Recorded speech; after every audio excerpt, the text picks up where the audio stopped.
When livestock guardian dogs turn on livestock, it almost never looks the way people imagine it will, because most owners expect aggression to show up suddenly and obviously, when in reality it usually develops quietly, gradually, and in ways that feel easy to explain away until the damage is already done.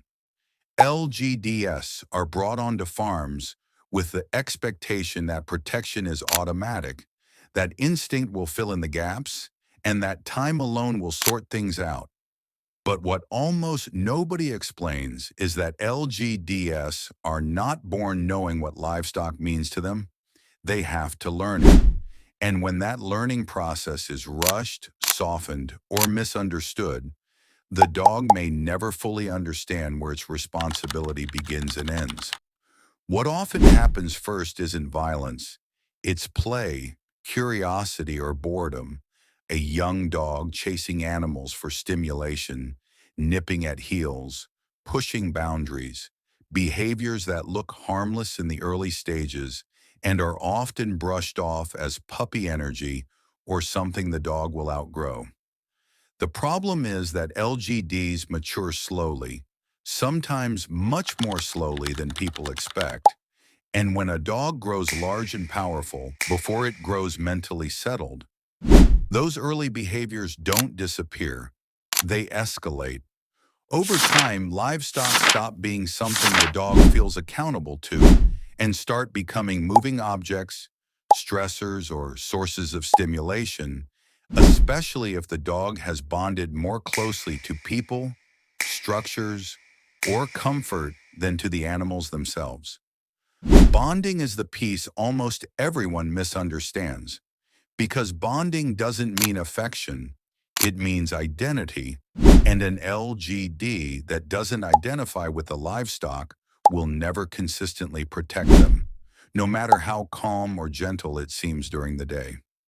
Another factor that quietly increases risk is too much freedom too early, because freedom without responsibility teaches the dog that its presence near livestock is optional, not essential. And once that belief forms, it's very difficult to undo. Many owners don't realize anything is wrong because the warning signs are subtle at first. Things like the dog sleeping farther away at night, ignoring distress sounds, choosing shade or buildings over staying near the herd, guarding people instead of animals, or showing frustration when livestock move unpredictably. These behaviors don't look like danger. They look like personality, and that's why they're so often ignored. The turning point usually comes during adolescence, when boredom, strength, hormones, and confusion collide, and a dog that was never fully bonded begins reacting to livestock movement with chase, rough play, or predatory behavior. Not because it's malicious, but because it was never taught that those animals were its responsibility in the first place. When an LGD injures or kills livestock, owners are often stunned, convinced it came out of nowhere. But in most cases, the behavior was predictable, not random, and the signs were present long before the incident occurred. The farms that avoid this outcome don't rely on hope or instinct alone.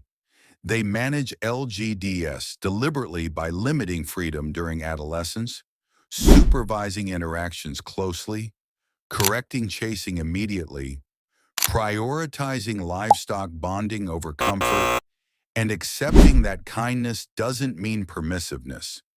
They understand that LGDs don't need to love livestock. They need to feel accountable to them, and that accountability is built slowly through consistent proximity, structure, and correction, not by letting the dog figure it out on its own. This is why prevention matters so much, because once an LGD seriously harms livestock, rebuilding trust is difficult and sometimes impossible, not just for the animals, but for the owner and the dog as well. This isn't meant to scare people away from livestock guardian dogs, because when raised correctly, They are among the most effective and reliable tools a farm can have. But it is meant to highlight a problem that's rarely discussed honestly, because ignoring it doesn't protect anyone. Understanding how and why LGDs turn on livestock isn't about blaming dogs or owners. It's about recognizing that identity, bonding, and structure matter far more than people realize, and that preventing this outcome early is far easier than trying to fix it after something irreversible has already happened.